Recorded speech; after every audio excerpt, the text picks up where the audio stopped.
Good afternoon. Today's date is January 26th, 2024. My name is Kelly Zakovic, and I'm representing the City of Savannah's Municipal Archives.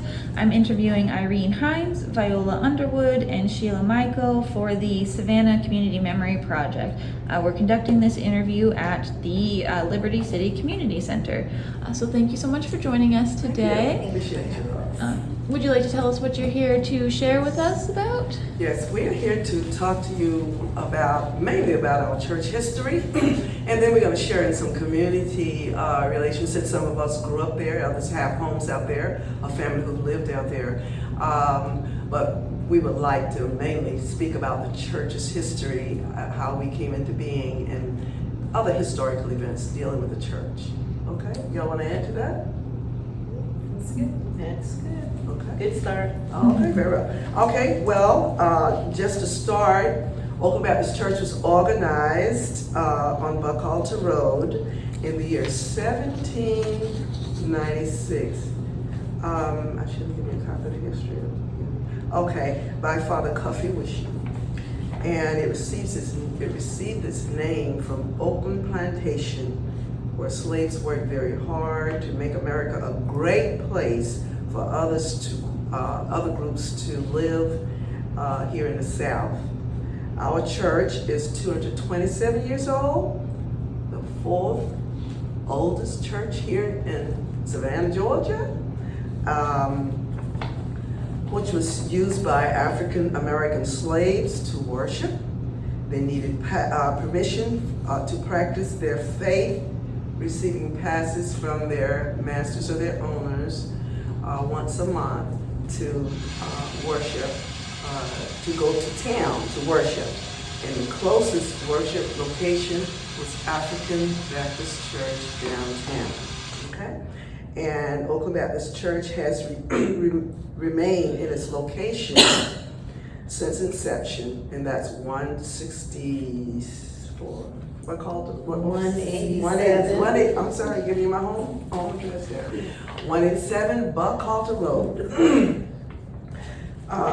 Excuse me.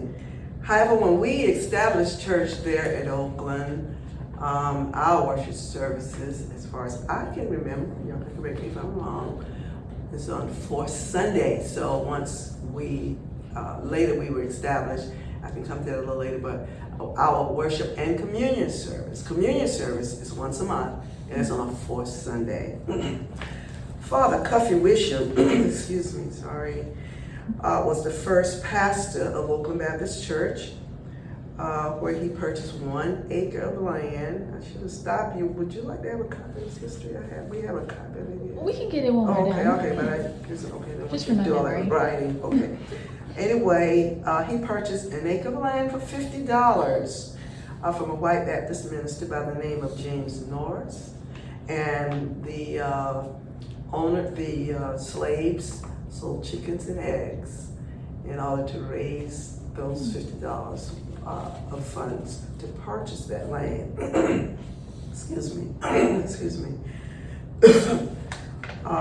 On the plantation, the slave is, okay, I've already said that.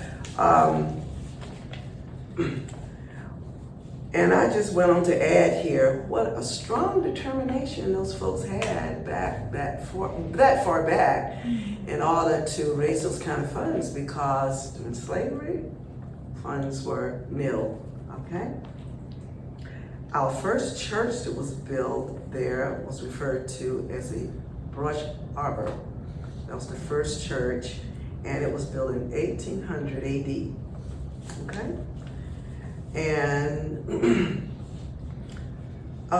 in the early 1800s, our mother church sent out our first minister to commune us, but he passed away prior to that. So they sent out a second minister who came and established services for the church. And I guess I need to share this, that our ancestors, in order to reach the church, they were not all close right in the immediate neighborhood, so they traveled for miles. Some of them walked, riding horseback and buggy, and some of them even a few I understand, had a couple of Model T Fords during slavery, okay? And this is how they were able to travel. And they traveled for many miles to get to that church. They sacrificed, preserved, through many hardships to maintain our land, to serve and worship our Lord, and in both peace and tranquility in this community. This is the plantation, the Oakland plantation community. I don't know whether I said that in the beginning, but this is called Oakland Plantation Community. Okay, upon the outbreak of the Civil War in 1865, General Sherman, in his famous march, set fire to our church, completely destroying it. Ladies, if you want to join in, please, at any time, just jump in. Okay, please. Oakland Baptist Church was again destroyed by fire in 1970, and it was rebuilt. It was rebuilt the first time, but a minimal church during the 1800s. But the last time it was rebuilt in 1970, and that's where we serve today, in that same location. We've never moved all these years. 187 Buckhalter Road. So now, Sheila, would you like to share with us during segregation time what happened? Do you have that available? Yeah, if not, I can go ahead and share it right here. Okay. Oh, okay, she can't have it around. Well, during, excuse me, during the years of segregation, Oakland Baptist Church served decades as a church for black students until Haven Home Elementary School was built.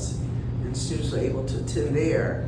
It also served as the location for immunizations before Chatham County Health Department was built back in the early 1950s, whenever it was built. It served as a FOID site for teaching our church served as a FOID site teaching young people life skills in the late 60s and 70s. They also taught them such things as agriculture, health science, personal development, how to get along, how to serve others in the community, this kind of thing. We have an outstanding program, we have an outstanding outreach program there at the church that we've done many things throughout the community down through the years. We've shared financial assistance on the local, national, and international level at one time or another. Locally, we've shared yearly, we still continue to share with Greenbright, American Red Cross, American Breast Cancer, hurricane relief organizations, and other agencies. And we're still rolling forward. However, during COVID, our membership it dropped, and we're still trying to recoup and encourage the members to come back and continue that rich history we have at Oakland Baptist Church. And there are changes that are occurring within the community. The latest changes I'm sure you've heard about is the dope boxes in with that, and we're being told that it will not affect our church. I said where we're located, but listen, if you're coming from Highway 17, turn there at the light. If you turn to the right, you're going to Gould Elementary School. That's how I usually recommend. If you turn to the left, come down to on Buckhalter Road, come to the first curve, come to the second curve of bend, and we are right there on that second curve. If you pass that, you're going down to the railroad. So that's where we are located exactly. And some of us have homes in that area, and I'll let you kind of move from there. And Sheila, do I need to add anything that I left out in general?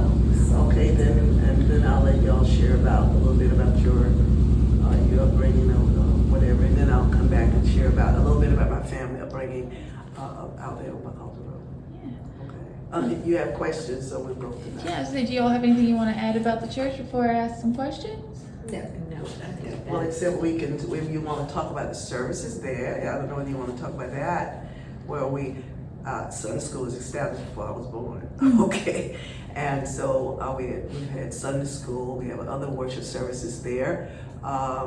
Church anniversaries. Matter of fact, in 2000 we celebrated our 2000 church anniversary. 200 church anniversary. Sorry. Okay. Back in 1996, I believe. I'm not looking at those specifically, but we've been around a long time. And like I did say, there was a school. School was taught there. That was the only school between there and probably inner Savannah for black kids to attend. And it went first through sixth, I believe, when it was first established. And then after the Oakland Haven Home, they moved the children from there to Haven Home Elementary School, which is now over at Bartlett Middle School. That's where the old Haven Home building was built. I don't want to venture from that, but before they changed it to a school for black students, it was a Methodist school for black students. And my mother, who was not from here, was living in Savannah, Georgia, and she was in boarding school there. And she was in boarding school there until, and she was the last class to graduate from there in, I don't know the year, but it was the last, I think in 1938, something of that nature. And then that's when they closed the school and they changed it to a regular elementary school for black kids. It was first through seventh grade, I think it went first to seventh grade when they sixth grade at first, and then they added seventh grade. Then they moved. Then once the kids completed there, they were transported to even Kyle Elementary School. And then when they redistricted the schools, and that's why we wound up graduating from Tompkins High School, because the schools redistricted several times. But during my childhood, that was the school. Yeah. So, just a couple questions about the church. When it was founded, how many congregants did it have? Do you know, roughly? Not many. I don't have any idea. Our records do not indicate the number of congregants. Yes. We're in the process now of trying to find historical information on our church to validate as much as we possibly can, but we do not have an actual number. But we do know that it was built mostly on family, that was in the area, and their children, and of course, with family come uncles, aunts, whomever. But no, we do not have a concrete number to give you. And could you spell the first pastor's name for me, just so that we have it on Yes. camera? Okay. Cuffy Wisham, the first pastor. C-U-F-F, capital C-U-F-F-I-E, capital W-I-S-H-O-M. That was the latest. Is that the U-M? It's U-M. Okay, because it's changed. In our history, Yes. we've always had it as W-I-S-H-U-M. When we started our Yes. historical research, Right. we found a Cuffy Wisham that spelled W-I-S-H-A-M. See that? A-M. Yeah. All right, because I had okay, all right. That's what we're researching. Okay. Well, we're doing the research. Yes, Exactly. And was he an enslaved individual? Or? Yes, according to those records, it indicated during he that was time. an indigent servant, is Yes. what they call him.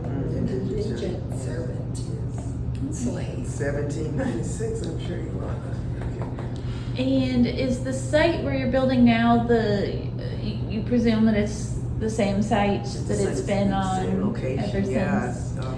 As a matter of fact, if I may Sure. add, it is, from what we understand, our history tells us that the first minister is actually buried on the site, on the church grounds, which is also a leg of the historical research that we're going to do.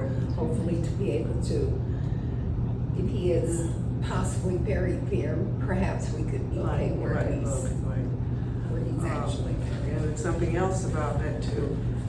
Where the present church is located, that was not where it's on the same ground, but that's not the space where the present church is located, because when the and even before that, the church was further To the left, maybe? And then that right now I'm in this building, that would be going toward the highway, that would be to the north. Okay, but anyway, it's on the same, what the point I'm trying to make, it's on the same parcel of land, but when they built the last building, they had to move it over, and the point I'm trying to make is that possibly they think that the grave site may have been built over when they built the latest church building that we in. Yes, and that's what Deacon Cuthbert's sharing. Yes. I'm oldest of the group. Okay. We're not gonna be angry about that. Oh, okay. What year did the school start at the church? Do you know? That's another thing that we're probably gonna have to try to find exactly. That's okay. I'm just thinking because you wouldn't probably remember, but I'm sure you've heard of Mrs. Laura Jefferson. Used to teach at the school, and she taught there. And she was moved to Haven Elementary when they opened it up.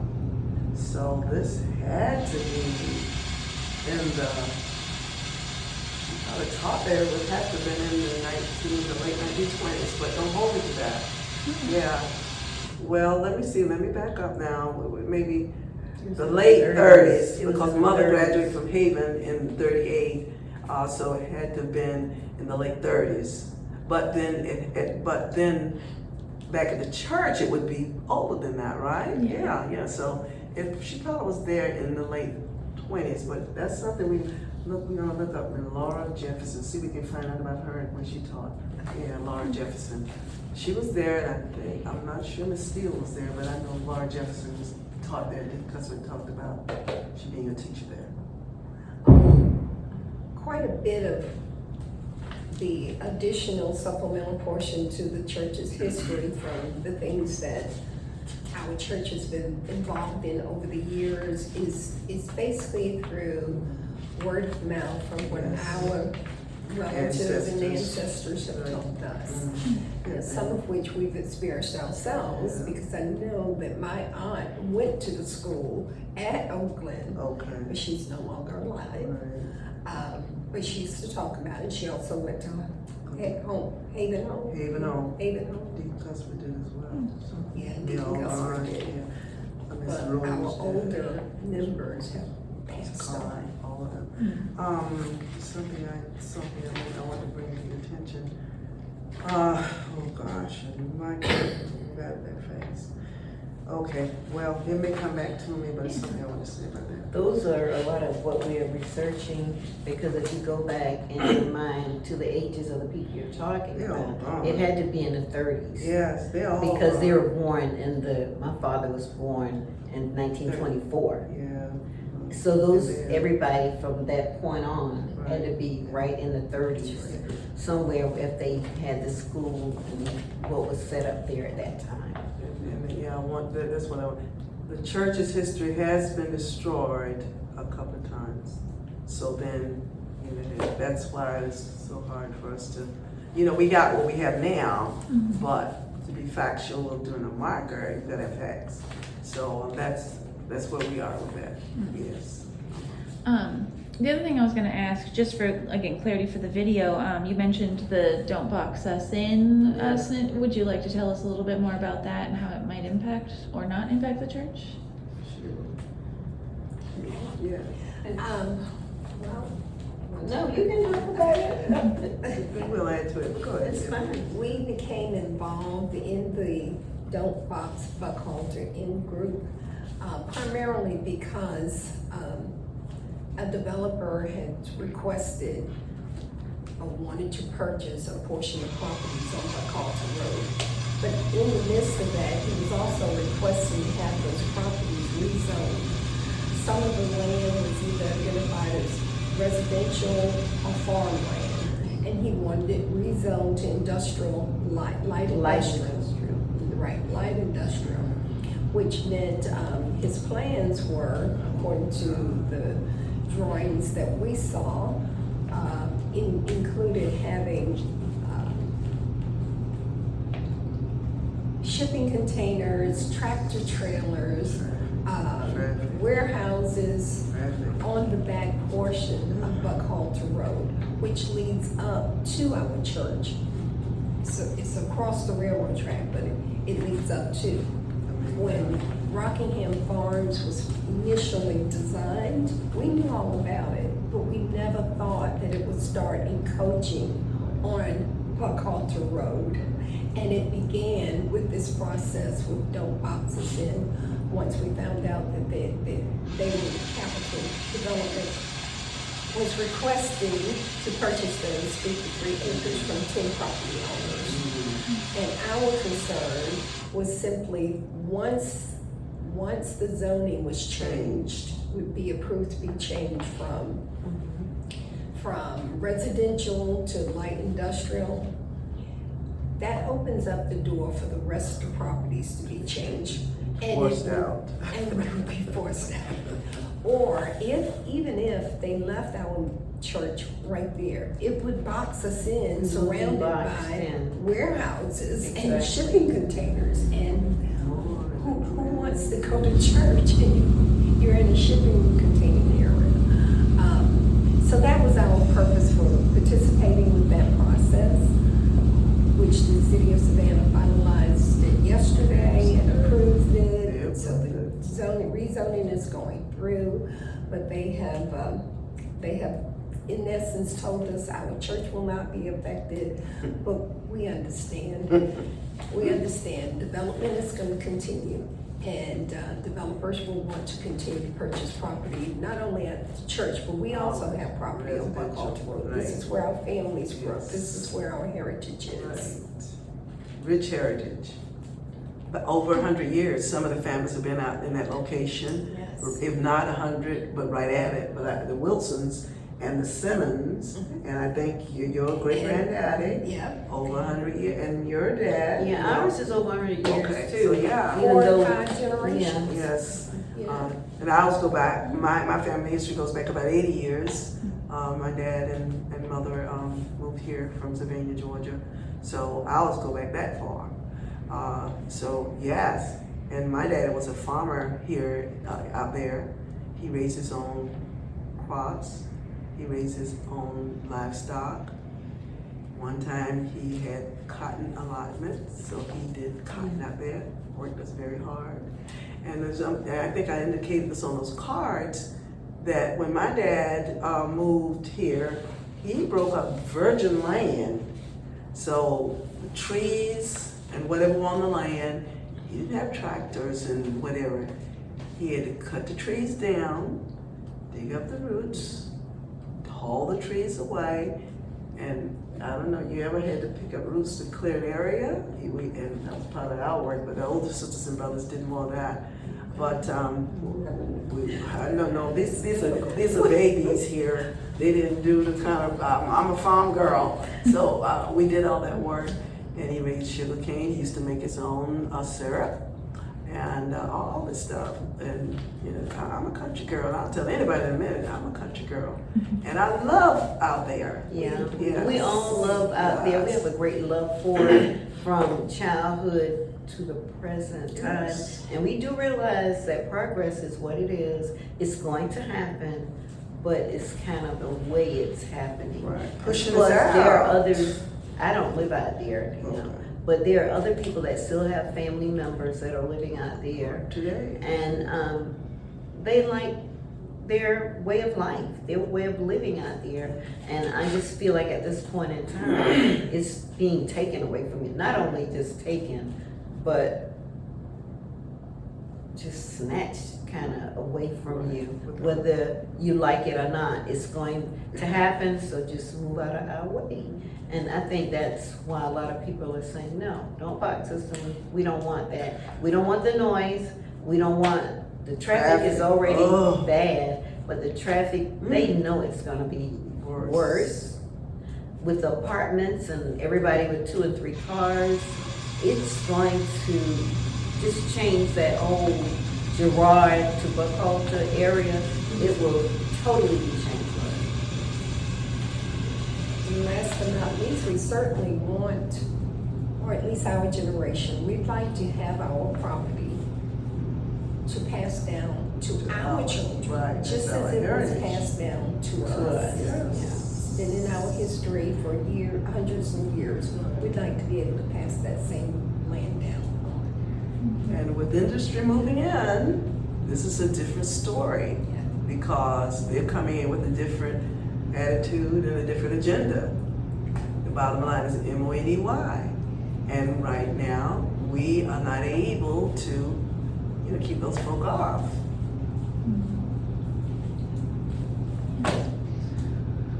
So on that vein, where did you guys grow up and where do you live now? Well, if you want to start with me, I was born out there, and I was delivered by a housewife, Mrs. Simmons, and I wrote that on some of the cards I turned in today. I'm one of 10 children that were raised there in the house, and we all went to the schools, through the progression or whatever. And I also indicated on those cards that we were taught to be truthful, work ethics, and to be kind to others. And also the bottom line, whatever you do, and it stays with me, it stayed with me all through my life and still today. So what I tell young people, get the best education you can. Because if you get a very good education and implement it, at least you can manage with life and the changes that are in life. But if you don't become properly educated, then you're left behind. And all the farm work we did, we had to make sure we didn't have electrical lighting when I grew up. We had lamps, and I don't know, their parents and grandparents probably had them as well, but I'm on the bottom end of that. And we didn't get lights until 1960s, so late 50s. So after I did my farm chores on the outside, I had to come in the house and do my homework, from the lamps. And we ran out of kerosene, which Daddy usually tried to make sure this didn't happen. But we had to do our work and stay focused on our school studies. That was a must. And I must add, I was the sickly one in the family. I was one of the sickly ones, but I used to be sickly when I was growing up. Catch a cold, boom. High fever, convulsions. Anyway, thank God I didn't grow out of that. Yes. What year were you born? 1945. Yeah, March 19th, 1945. I had a daughter born that same year. She's not living. Yeah, she passed away at about 6 years after birth. But born on the same day. Yeah. Yes. And where do you live now? Well, unfortunately, after I got married, my husband is a resident, a lifelong resident of Tatumville. And when our place became available, and we had not yet built that on Buckalta Road, that's still my life dream. I want to go back to. I keep telling him I want to die off Buckalta Road. That's where I grew up. But anyway, we moved into Tatumville, and we've been there for almost, or should be right around 50 years now. Yes, and it's okay. We raised 2 children, and retired from the school system, school board. Now I'm home, trying to straighten out my house after all these years of accumulations of whatever. You wait. Okay. Okay, all right. Go. Now, go ahead, Sheila. Cause she lived out there also. Well, you And I did too. Yes, okay. Yeah, mine is a little bit different because my father and my uncle and others, as they began to be young men, they kind of moved away from the country life. But a lot of my relatives, my grandparents, grand-aunts and those, they still stayed out there. Just because, Yes. because the love that they had for Buckhalter. And my father called it the 6 Mile. Yes, Back then, because 6 miles. we didn't know anything about Buckhalter Road. We just knew that we were going out to the 6 Mile to visit, be with the relatives. I was born and raised in what is now Garden City on the Rosenau plantation. I'm a child of that part, but it was still country, still the bad roads, muddy clay roads, Okay. still farmland. We had hogs and pigs in the outside toilets. I'm still a child of that time. So we knew what it was to kind of, just have that kind of life. But through it all, my father loved out there. They was always going back and forth, and my uncles. So, I still love it. I lived out there too for a while. Yes. Before me and my sons, I have 2 sons, and they were like, "Mommy, let's move somewhere. Let's get out from here." Out the country. Yeah, that's what they used to say. Let's get. So we did, but still the church was there. We still came to church. Still loved church. Loved the people, the community, and we've seen the changes too. From the potholes, and you could hardly drive down the roads, and everything that came with it when we were children. But still, through it all, it's still a beautiful community. Because even now, when I'm driving there some Sunday mornings, I just think, I should have just sold my house and moved back out here. Because sometimes the green trees Right. and Yes, ma'am. just seeing the green grass, it makes me want to be back into that kind of living. So it's a beloved community, and we're just hoping for the best. And where do you live now? And now I live on off of Skidaway, 52nd Street. The traffic is right by Savannah State. The traffic is horrendous. Sometimes a day, most now, because we have so many little little eating places and things, and those 2 lanes can be filled up fast. Yeah. Our community has changed also because of the city limits, and we got houses just kind of cramped right there together on each other. So it's quite different than living out on Buckhalter. Right now, we're still kind of spaced out, but also. And what year were you born, just for clarity? I was born in 1950. Okay. Sheila? And my story is different from theirs, of course. Right. My mother passed in 1970. We lived in New York. However, my grandmother and my uncle and other relatives lived here in Savannah, and they had property on Buckhalter Road. I used to come during the summer vacation from school. I would come here to Savannah and spend the summers with my grandmother.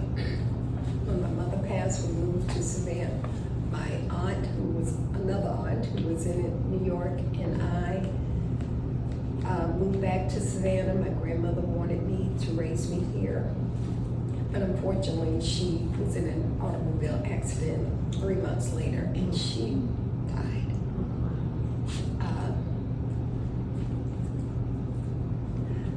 Of course, my grandmother left her property to me, And my uncle, who was right next door, he had hookahs of property, and my aunt and her children. So we have a lot of property out here. So I attended high school here. I came when the high schools began integrating in 1970.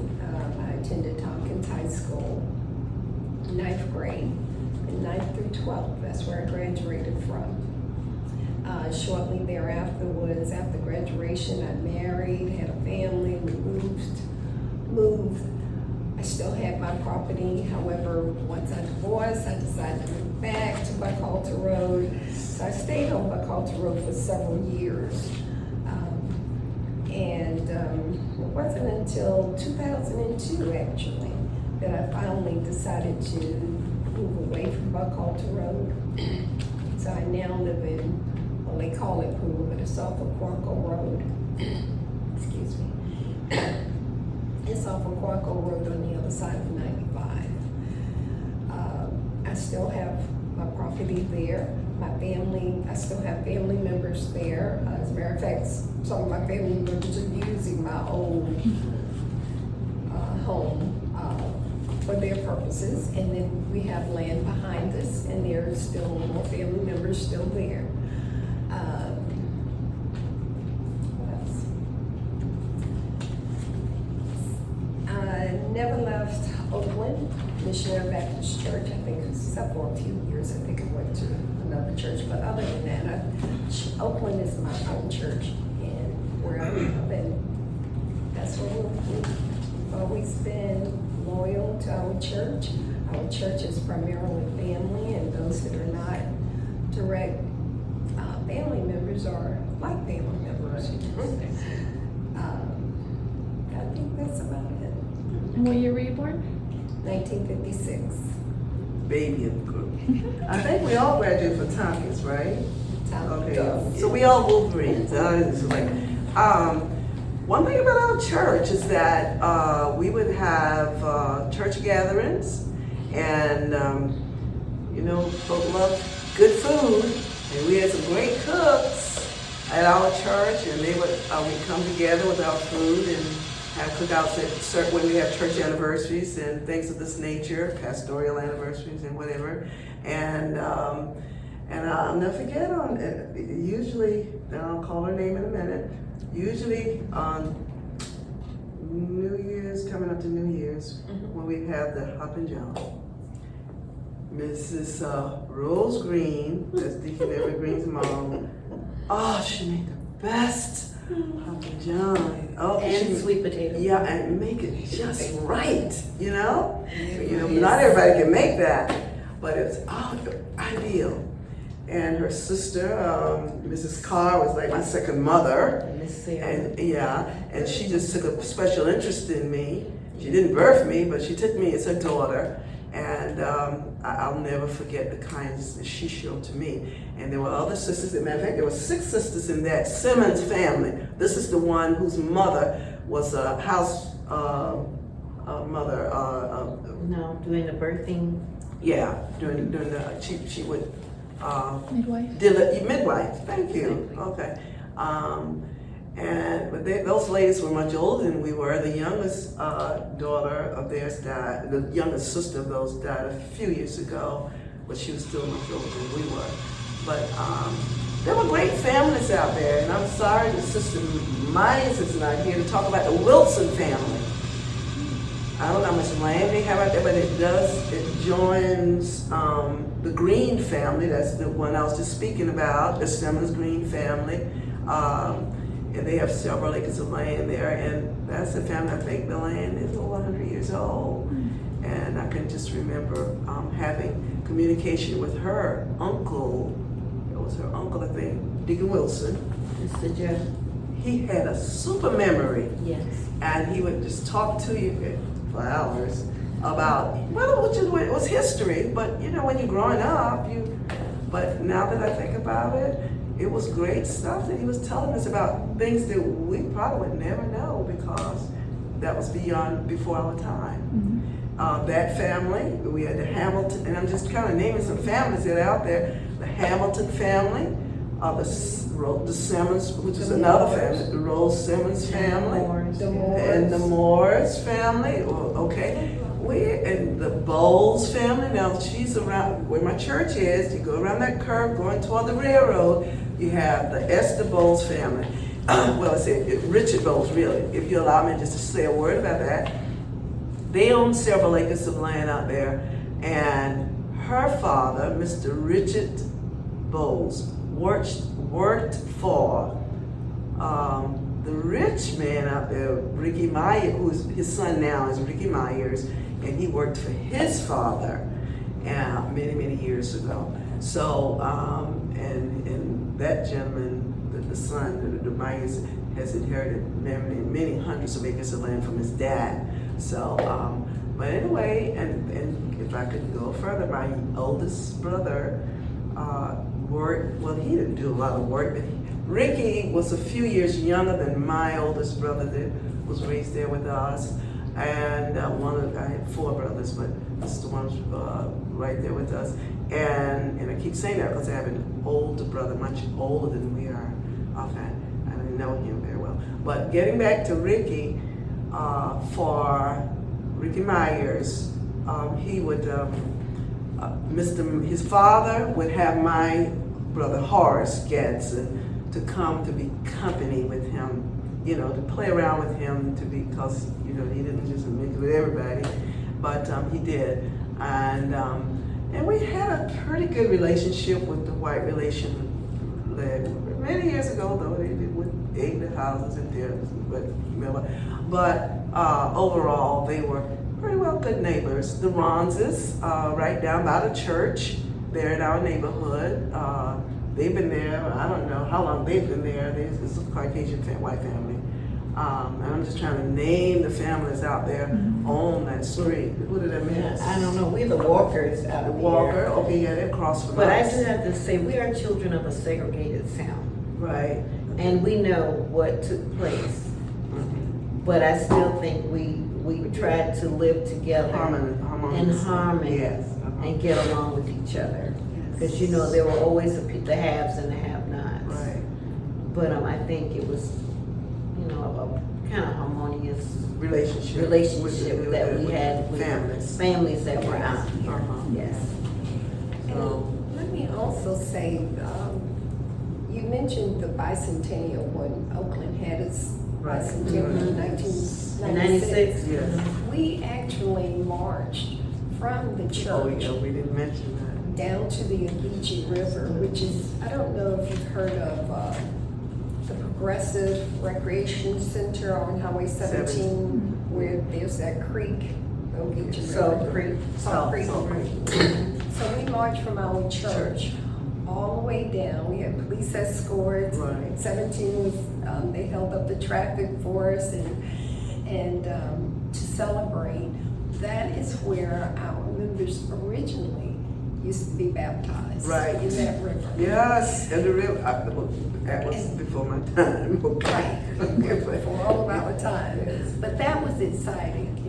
Savannah Morning News did an article. We had a lot of coverage. We had a lot of coverage on it. So that's in the newspapers, yeah, if you go back and dig that up. And I guess before we forget, let us go ahead and make sure we mention that our pastor we have now is Reverend Pastor Jerry Wright. He's been there now, about 30 years. He's been with us 30 years. Getting on up in age now. And Deacon Harry Frazier, I think you may have met him. He's been in and out today.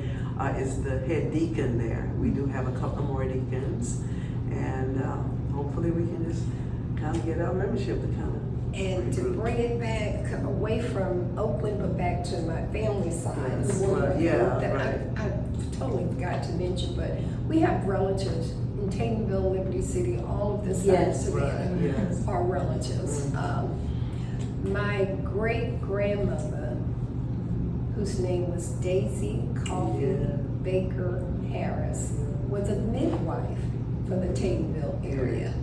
And there's a newspaper article on her in Savannah Morning News. She graduated with the class of midwives in 1938. You got a picture of her. And I have a picture of her and her class and her by herself. That side of my family has done a lot of also research on our history, and they will be submitting information through the website to provide to you all because they live in Taylorville in the city area. Awesome. Yeah, so I have a picture of my mother graduating from that last class from Haven, and it was in that history book that we printed for the church, and I walked off and left that book home. So I guess I'll have to try to get it to them. Please bring those. I would just love to have my own picture. I love that. It's in the church history, that one that the church printed. Is it? It's in there. Okay. Yeah. So do you have any other questions you'd like to ask us? I'm curious, how many generations of each of your families go back with Oakland Church? Do you know? Well, they were talking with my daddy, so my daddy, the children, and then my family. So probably about 3 generations starting with my daddy, because dad moved here from Savannah. And so our dad was there, and then the children grew up there, and then some of the grandchildren, some of them didn't move on now, but yeah, great grandchildren. So maybe about 3 or 4 generations with them. That's what I would say too. And I've counted 4 or 5 generations. Yeah. Okay, so my last question. In 50 years, what do you want people to know about the area now? Last question. Well, I guess I don't want to be selfish, but I don't want to change a whole lot. Okay, but okay, but that's on camera. All right. I would like for us to be able to maintain our identity within the community, and in the industry and other projects are coming in. They won't come in and dismantle what we've had, dismantle completely what we've had there. Let something remain there to let folk 50 years know, yes, these folk were here, and these are some of the things that they did. But that's me, okay?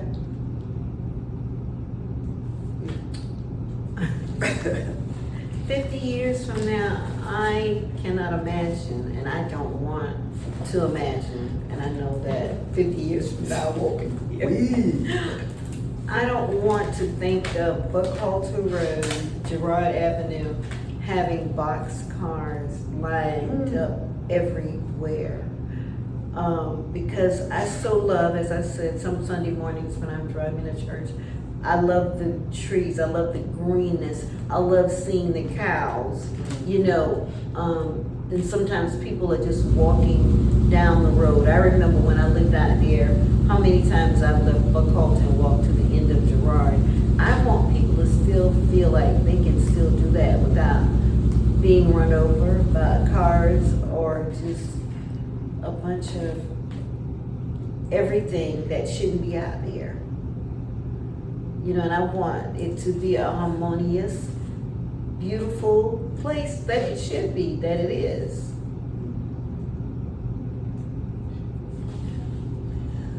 I too would like 50 years from now for our church and the Buckhalter area to be treated with the important historical significance it brings. Yes. To me, Oakland Baptist Church is the bedstone of Buckhalter Road. It has been and it should be treated as such, just as we treat the historic district in downtown Savannah or any other portion of the city of Savannah. I think we should also treat this area the same and protect it. Yes. Protect it for generations to come. Protect our land for our children to come. Yes, we understand there will be continued changes and progress will be made, but there's a limit. And I think that our government needs to set those limits and just provide all of the necessary warehousing that's needed without encroaching upon a historical area such as ours. That's what I'd like to see 50 years from now. Well said. And I would like to say, I still walk property on Buckhalter Road.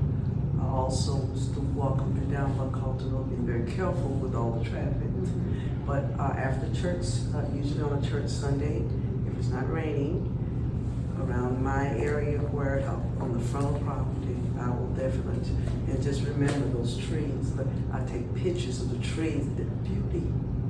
And if this continues, when industry comes in, it destroys all of It this. does, it's already doing it. I love nature. I'm a nature person.